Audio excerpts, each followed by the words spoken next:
ही जहरवीर भौहर में पहुंचे हैं। गोगा जी महाराज ने अपनी मैया के चरणों को मस्तक में रजको लगाया और रजको लगाने के बाद में जहरवीर महाराज ने उस भौहर में 18 मन की शिला लगी। 18 मन की उस शिला को अपने भुजदंडों से उठाया और उठाकर एक तरफ को रखा।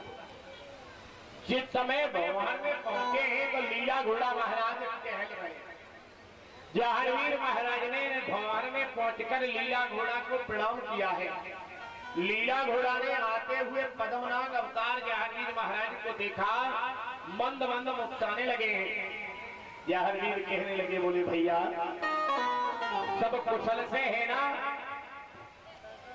लीला घोड़ा महाराज कहने लगे, हम तो कुशल से हैं, लेकिन तुम आज हमारी जरूरत क्या पड़ गई है जो तुम आज आए हो? गोगा जी महाराज सोचने लगे हैं, अगर हमने कह दिया कि आज हमें जरूरत है तो गड़बड़ है जाएगी। बोले नहीं नहीं, हम तो यूं ही तुम्हारे पास चले आए। लीला घोड़ा फिर मंद मंद मुस्कुराने लगे। जहरवीर कहने लगे, कारण क्या है? लीला घोड़ा कहने लगे, बोले भैया ये तो मानव प्रजाति में जन्म लेने के बाद देवता भी मतलब से कार्य करने लगे।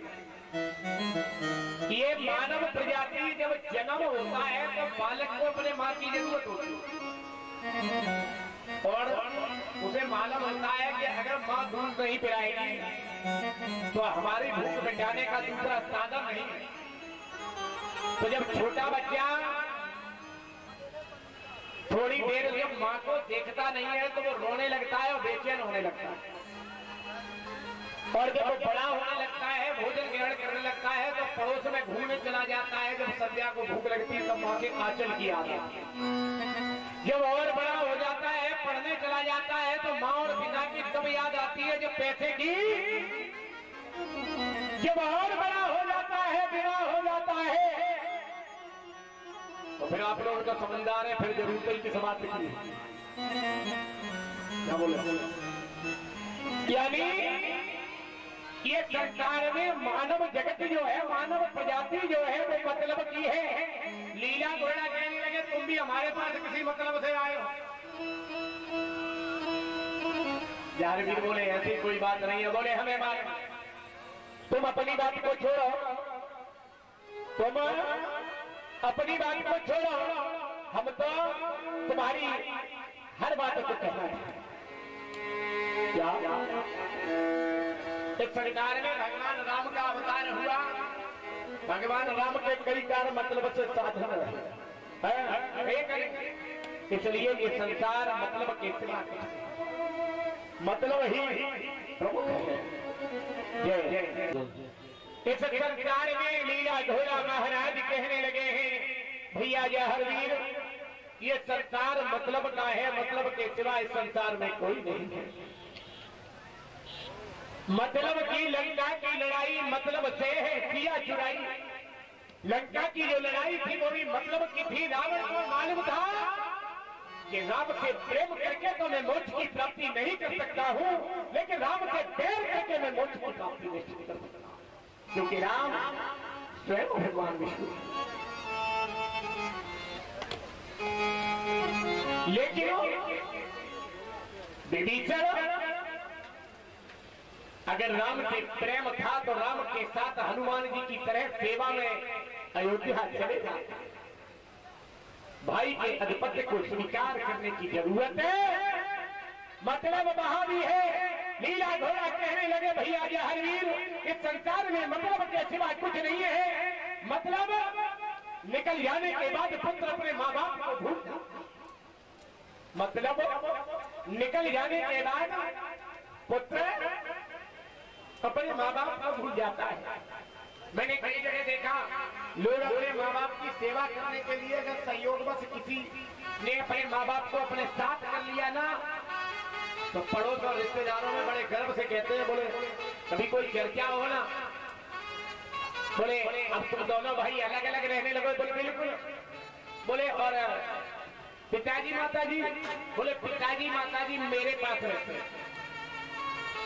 ये गर्व होता है उन्हें कि पिताजी माताजी मेरे पास रहते हैं। लेकिन ये नहीं मालूम है कि सच तो ये है, तुम पिताजी और माताजी के साथ रहते हो, माताजी पिताजी तुम्हारे पास रहने के लिए नहीं। और मैं तुम्हें इस धरती के सबसे सत्य, मैं एक विशेष बात आज आपको बता रहा हूं, मैंने पहले भी बताया था, और लगभग में आधे से ज्यादा पब्लिक जाती भी है कि आज की डेट में हमने देखा है कि हर परिवार, हर घर में एक भक्ति का दौर चल रहा है। हर व्यक्ति किसी कोई भूत से परेशान है, कोई प्रेत से परेशान है। मैं एक बात आपको आज बता रहा हूं, नोट करके रख लो मेरी बात, गांठ में बांध लो। अगर समस्या हो जाए, हमारा मोबाइल नंबर आपके चालीसा पर है, गोगा जी टीवी चैनल पर है, आप हमसे संपर्क करके हमें बता सकते हैं। जीवन में जिस घर में माँ बाप जिंदा है और उन्हें माँ बाप की सेवा, एक बात निश्चित है, जब गाड़ी पुरानी हो जाती है तो ब्रेक फेल हो जाते हैं, क्लिच काम करना बंद कर देता है, स्टीयरिंग में क्ले आ जाती है, स्टार्टिंग भी बड़ी देर बाद होती है। इसी तरीके से हमारे बुजुर्ग जो है, जब वो बुजुर्ग हो जाते हैं तो कई व्यवस्थाएं, जब तक हम युवा रहते हैं तो हमारे जीवन में आशा रहती है, और जब बुजुर्ग हो जाते हैं तो हमारे जीवन की तृष्णा बढ़ जाती है। जब तक हम युवा रहते हैं तो हमारे जीवन में आशा रहती है, और जब बुजुर्ग हो जाते हैं तो हमारे जीवन की तृष्णा बढ़ जाती है। बुजुर्गों को बड़ी तृष्णा रहती है, बड़े जीवन के, उनके जीवन के दिन तो चंद होते हैं, सामान 100 वर्ष का है, पल की खबर नहीं, तो उन्हें व्यवस्था ये रहती है कि हमारा नाती तक जो है कई समस्या से ग्रसित न होगा। तो बुजुर्ग को अपने नाती की चिंता है, उस बुजुर्ग को तुम्हारे भविष्य की चिंता है, लेकिन तुम्हें अपने माँ बाप की चिंता नहीं। जिस घर में, जिस व्यक्ति के जो अपने माता और पिता के साथ में रहते हैं और जो अपने माँ बाप की सेवा करते हैं, मैं ये वचन देता हूं आप सारे लोगों को, जिस घर में माँ बाप की सेवा होती है उस घर के कुल देवता कभी जीवन में नाराज नहीं हो सकते, ये मेरा वादा है। माँ ही बच्चे का निर्माण करती है तो माँ ही ईश्वर है, माता निर्माता भवती। माँ जीवन का, माँ भगवान नहीं है, माँ तो स्वयं ईश्वर है, और जब माँ स्वयं ईश्वर है तो बच्चे का निर्माण, माँ स्वयं ईश्वर है जो बच्चे का निर्माण करती है, और माँ जब स्वयं ईश्वर है जो बच्चे के निर्माण करती है।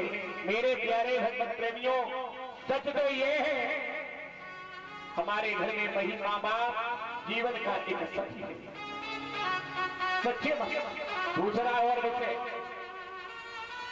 जिनके घरों में कई कार्यों को हम शुभारंभ करते हैं और कार्य हमारे सफल नहीं होते, हम किसी